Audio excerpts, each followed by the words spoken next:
Ajil berpikir sejenak, apa mungkin makhluk itu akan terus menghantuinya? Hantu sosok yang menyerupai perempuan itu sangat menyeramkan. Agil pun benar-benar merasakan aura yang sangat besar, yaitu aura negatif. Agil pun segera masuk ke dalam rumahnya, dan Agil sesekali melihat pintu kamar kedua orang tuanya masih terkunci rapat. Apa mungkin kejadian tadi tidak terdengar oleh mamaku? Gumam Agil dalam hati. Tapi ya sudahlah. Akhirnya Agil pun bergegas ke kamarnya. Agil langsung merebahkan badannya yang benar-benar merasa lemas. Dalam lamunannya, Agil berpikir keras. Sebenarnya sosok perempuan yang menyeramkan itu siapa? Kenapa dari dulu sampai sekarang terus menghantuinya? Singkat cerita, Agil pun tertidur. Entah berapa lamanya Agil tertidur, Agil bermimpi. Bermimpi datangi seorang kakek-kakek yang berpakaian jubah putih. Assalamualaikum, Cok. Kamu harus kuat dan sabar ya. Pada akhirnya kamu akan tahu semua ini. Tiba-tiba saja Agil terbangun. Agil keringat dingin dan napasnya tersengal-sengal. Agil pun langsung melirik jam yang ada di meja belajarnya. Ternyata sudah jam 5 pagi. Astagfirullah, ternyata sudah pagi. Agil langsung bangkit dari tempat tidurnya. Agil pun langsung bergegas ke kamar mandi untuk mengambil wudhu dan menunaikan sholat subuhnya. Singkat cerita, pagi pun tiba. Agil sudah berpakaian rapi untuk pergi ke sekolahnya. Agil langsung duduk di meja makan untuk melakukan sarapan. Nak, nanti pulang sekolah jangan main dulu ya, ujar mamanya Agil. Iya kenapa mak? Tanya Agil. Soalnya mama mau beli obat buat papa kamu. Takutnya mama belum pulang. Jadi papa di rumah sendirian, ujar mamanya Agil. Agil pun mengangguk tanda setuju. Mak, Agil boleh tanya nggak? Sebenarnya papa itu sakitnya apa? Tanya Agil. Agil melihat raut muka mamanya langsung berubah. Ya mungkin sakit papamu itu demam saja nak. Jawab mamanya Agil. Tapi Agil punya perasaan berbeda. Ada sesuatu yang disembunyikan oleh mamanya. Oh gitu ya mak. Ya sudah, Agil pergi sekolah dulu ya mak. Agil pun bergegas pergi ke sekolahnya. Tidak lupa Agil mencium tangan mamanya dengan takjim. Sebenarnya untuk sakitnya Pak Kosim ini bisa dibilang cukup parah. Pak Kosim bahkan tidak bisa bangkit dari tempat tidurnya. Cuman mamanya Agil tidak mau memberitahukan apa yang sebenarnya terjadi terhadap ayahnya Agil. Pak Kosim memiliki beberapa ilmu kanuragan. Itu yang membuat Nyai Siti tidak setuju. Karena Nyai Siti takut pada akhirnya akan terjadi sesuatu yang tidak diinginkan. Karena Nyai Siti tahu Pak Kosim suaminya memiliki beberapa khodam. Singkat cerita, siang itu Mama Agil pergi ke kota untuk membeli obat. Sebelum berangkat, Mama Agil memastikan suaminya sedang tertidur.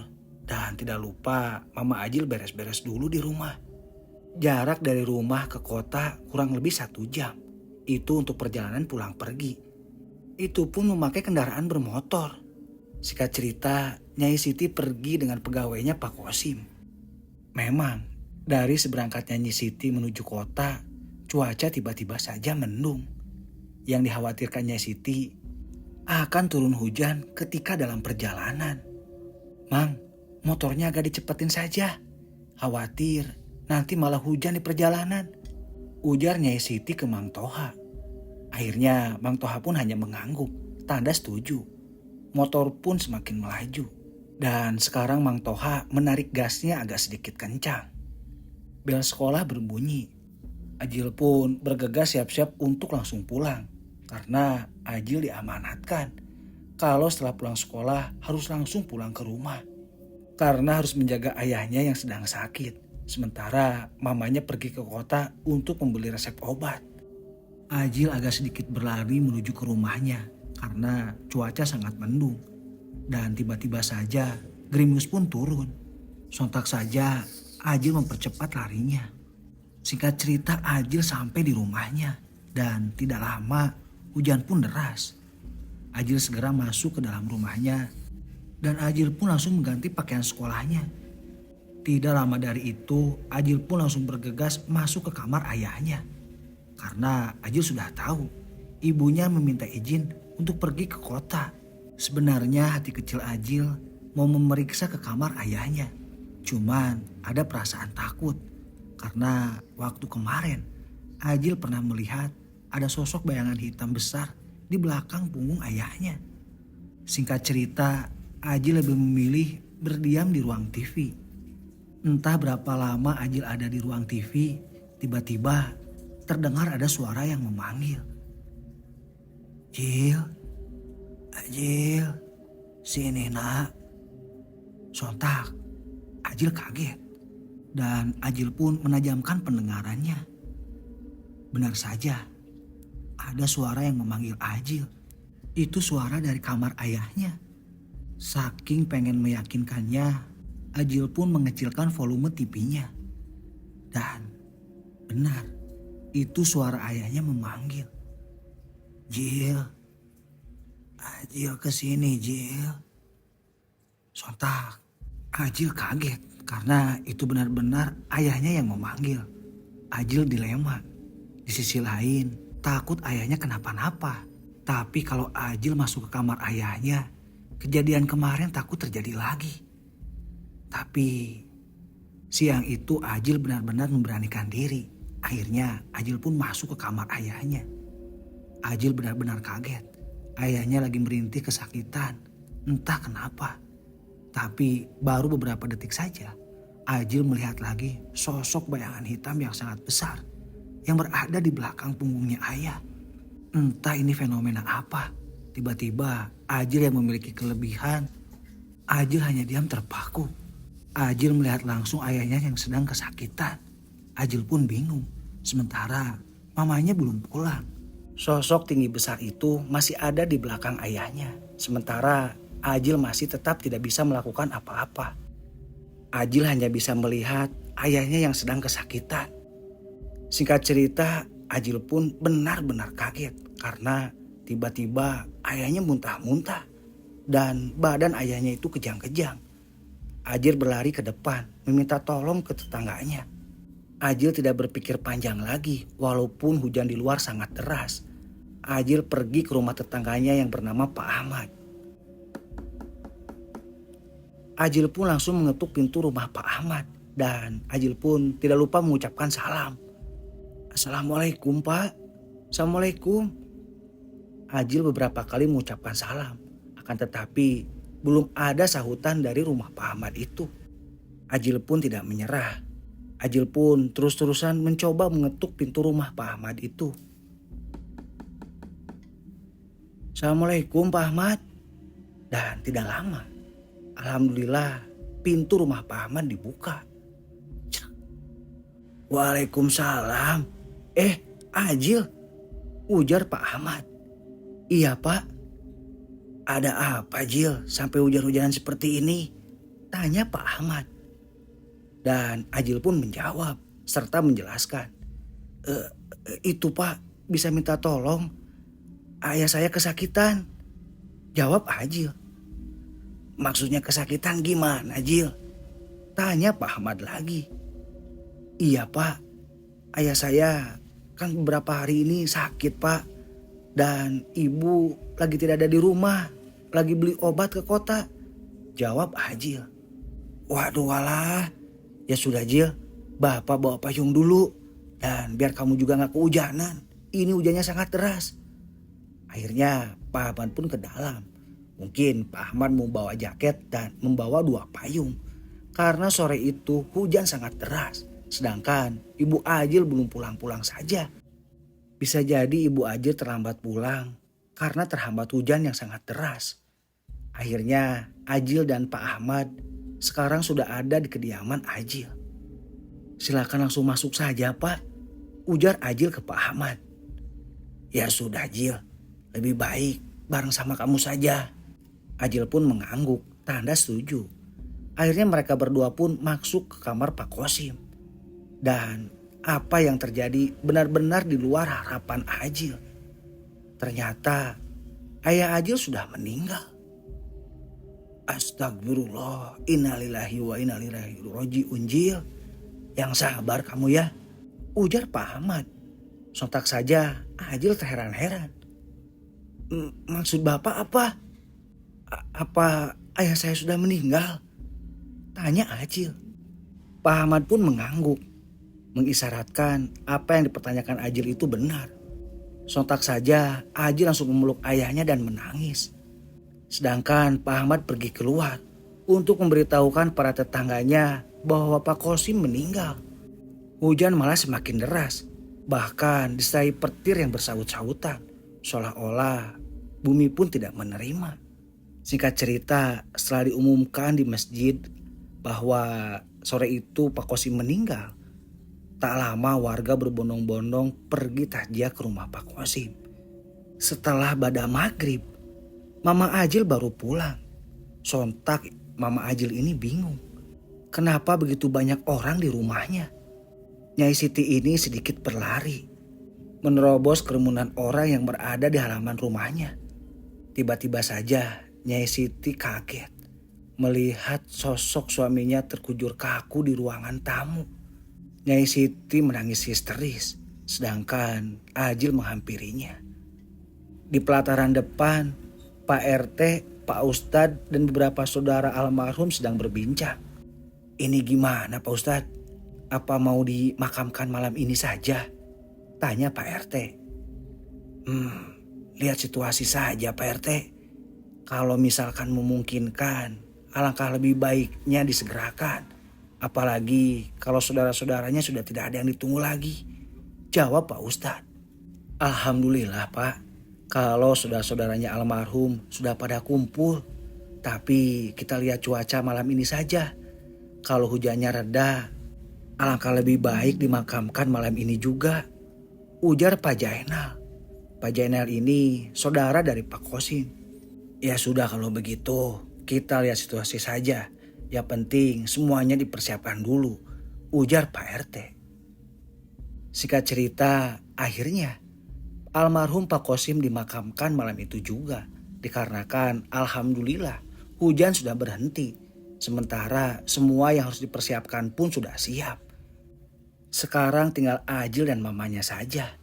Dan sekarang diceritakan Ajil sudah beranjak dewasa. Memang dari sejak Ajil SMA, Mama Ajil menyuruh Ajil untuk melanjutkan kuliah. Walaupun awalnya Ajil menolak. Karena Ajil khawatir mamanya tinggal sendirian di kampung. Sementara Ajil harus kuliah di kota. Tapi mamanya Ajil terus meyakinkan bahwa Ajil harus kuliah. Akhirnya singkat cerita, Ajil pun berkuliah di kota. Sore itu Ajil sudah sampai di ibu kota. Benar saja, kota Jakarta. Ajil berkuliah di salah satu universitas yang lumayan ternama di kota itu. Langkah pertama Ajil ketika sampai di Jakarta ialah mencari kosan. Ajil pun langsung bergegas mencari kos-kosan yang dekat dengan kampusnya. Tidak harus menunggu lama, ternyata Ajil ini memang ulet dan orangnya pintar. Ajil menemukan salah satu kos-kosan yang bisa dibilang tidak terlalu mahal. Akan tetapi lokasinya sangat strategis dan dekat terhadap kampusnya. Tempat kosan itu Ajil mendapatkan informasi ketika Ajil makan di sebuah warteg. Maaf mas, apa di sini masih banyak kos-kosan yang kosong ya? Tanya Ajil. Kalau banyak sih enggak deh. Tapi adek kalau dari sini coba saja jalan lurus. Nanti setelah ada belok yang ke kanan, adek belok kanan. Nah, nanti adek tanya lagi deh di situ. Apa ada kamar kos-kosan yang masih kosong? Jawab si mas warteg itu. Oh, begitu ya mas. Baik kalau begitu mas. Terima kasih banyak atas informasinya. Ujar Ajil ke si mas warteg. Mas itu hanya mengangguk saja. Singkat cerita, Ajil pun menuju tempat kosan yang diarahkan oleh si mas yang tadi. Akhirnya sampai. Benar saja, menurut informasi beberapa penghuni kosan, masih ada beberapa kamar yang memang kosong. Akhirnya Ajil pun diarahkan untuk menelpon ke si ibu kos pemiliknya. Karena pemilik kos-kosan itu tidak tinggal di daerah sana. Singkat cerita, akhirnya deal. Ajil akan menempati kosan barunya ketika berkuliah di Jakarta. Suasana kosan ini sebenarnya agak cukup seram sih. Cuman ya mau gimana lagi. Ajil berpikir malas. Harus terus-terusan mencari kamar kosan yang benar-benar dekat dengan kampusnya itu. Ya sudahlah. Sebenarnya di sini agak seram juga. Gumam Ajil. Ya jelas saja. Posisi kosan ini 2 lantai. Kurang lebih 10 kamar di bawah dan di atas itu ada 8. Ada hal yang agak sedikit mengganjal. Ada 2 kamar yang memang itu tidak tahu peruntukannya untuk apa. Bahkan dibilang gudang pun tidak. Dan Ajil pun tidak mau ambil pusing. Ya sudahlah. Singkat cerita malam pun tiba. Ini adalah hari pertama Ajil tinggal di Jakarta. Yaitu tinggal di kos-kosan dekat kampusnya itu. Sekitar jam 20.00 Ajil benar-benar merasa gerah. Akhirnya Ajil pun memutuskan untuk mandi malam. Aduh, ini cuaca gerah banget ya. Apa memang Jakarta seperti ini? Gerutu Ajil dalam hati. Akhirnya Ajil pun benar-benar memutuskan untuk mandi. Jadi begini ya teman-teman. Kamar mandinya itu sebetulnya ada di samping dekat kamar Ajil. Karena kebetulan saja untuk ke kamar mandi itu terpisah dengan kamar kosannya. Jujur saja, kalau mencari kamar kosan yang menyatu dengan kamar mandi, itu waktu itu harganya cukup lumayan. Ajil berpikir, toh dia kan laki-laki. Kalaupun kamar mandi di luar, itu tidak masalah. Akhirnya Ajil pun masuk sebuah lorong yang memang untuk menuju ke kamar mandi itu. Dan tiba-tiba Ajil merasakan suasana yang sangat negatif. Yaitu ada aura panas di sekitar lorong itu. Benar saja apa yang dipikirkan Ajil. Ajil melihat sosok perempuan yang sangat mengerikan. Bisa jadi itu sosok yang disebut kuntilanak. Ada-ada aja. Baru aja sehari tinggal di kosan, malah ada yang kayak beginian. Ujar Ajil dalam hati. Bukannya kaget, Ajil hanya berhenti sejenak dan melotot seperti mengintimidasi makhluk sosok perempuan menyeramkan itu. Benar saja, sosok perempuan yang menyeramkan itu dengan sekilas dia langsung pergi. Ajil pun sedikit tertawa. Rasain. Baru dipelototin udah kabur. Hehehe. Ujar Ajil dalam hati. Singkat cerita, Ajil pun telah selesai mandi malamnya itu. Dan Ajil pun segera bergegas untuk beristirahat. Malam semakin larut. Suara binatang malam pun tidak terdengar. Dan cuaca agak sedikit panas. Suasana seperti ini kadang-kadang membuat Ajil tak enak hati. Ya jelas saja, dari semenjak kecil dengan tanda-tanda tersebut, terkadang suka ada hal-hal yang tidak diinginkan. Biasanya dengan tanda-tanda tersebut, suka ada makhluk gaib yang mengganggu Ajil.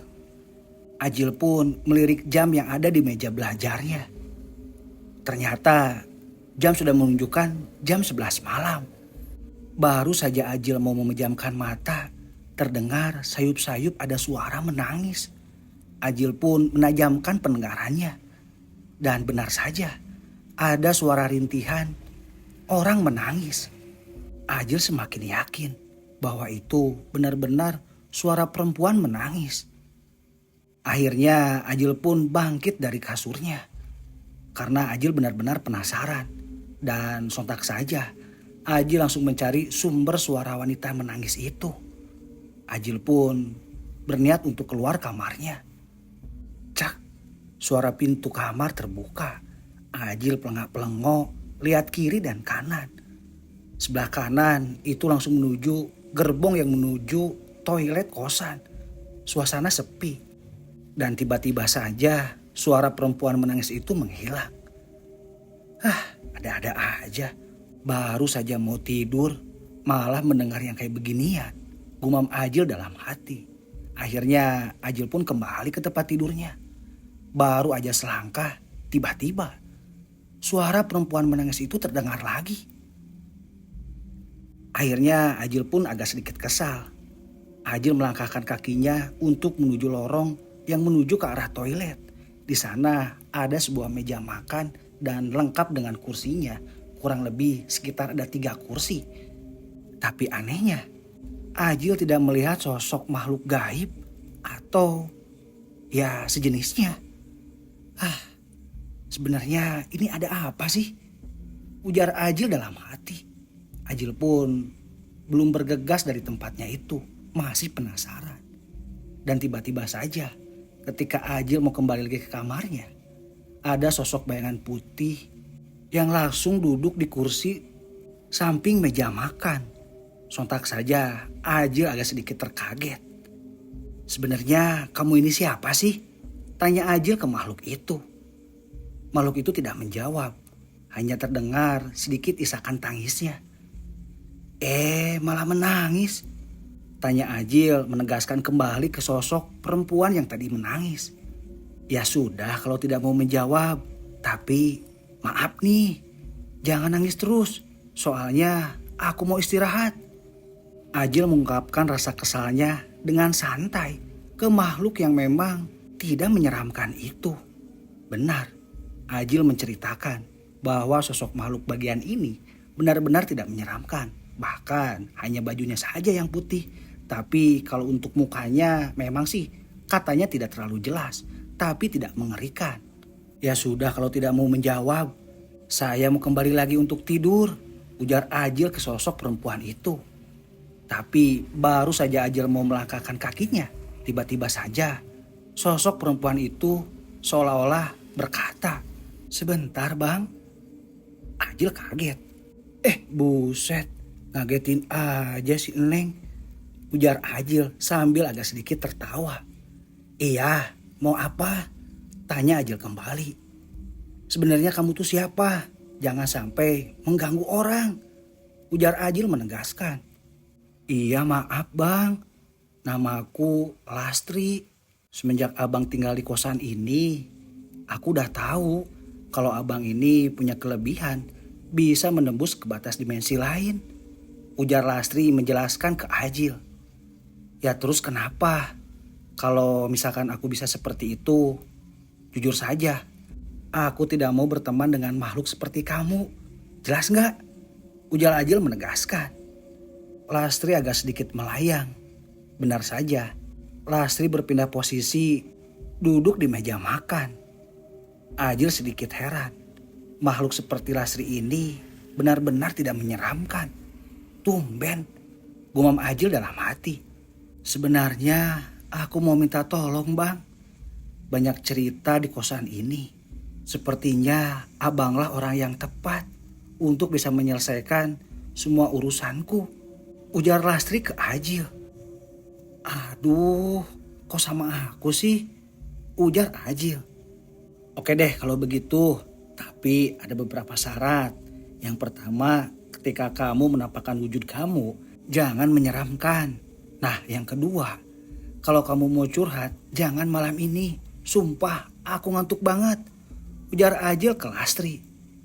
Lastri pun agak sedikit termenung dan memperlihatkan muka sedihnya. Ajil benar-benar terheran melihat parai wajahnya Lastri benar-benar cantik. Astagfirullah, kenapa aku ini?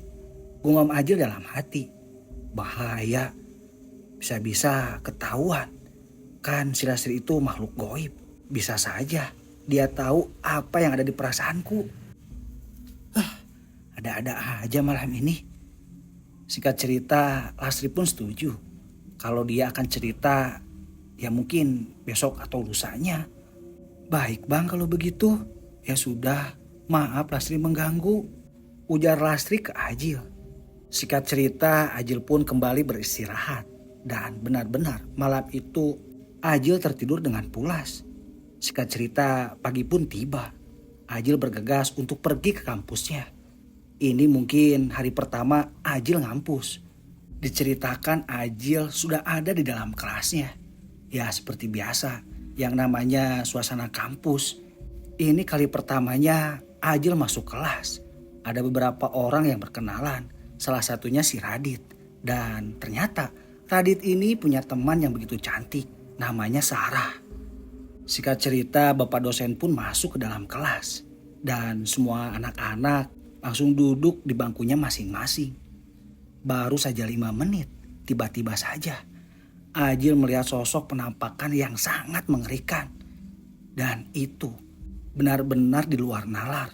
Karena sosok mengerikan itu keluar dari belakang Pak dosen. Astagfirullah, ada apa lagi ini? Gumam Ajil dalam hati.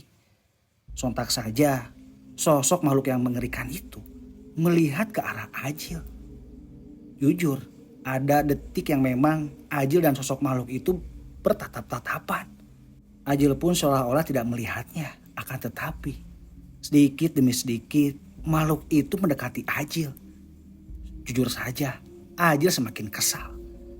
Ini mau apa makhluk? Udah jelek, bikin kesal. Gumam Ajil dalam hati. Tinggal beberapa langkah lagi, makhluk itu benar-benar akan menghampiri Ajil. Ajil agak sedikit melotot, akan tetapi makhluk yang menyeramkan itu malah semakin mendekat.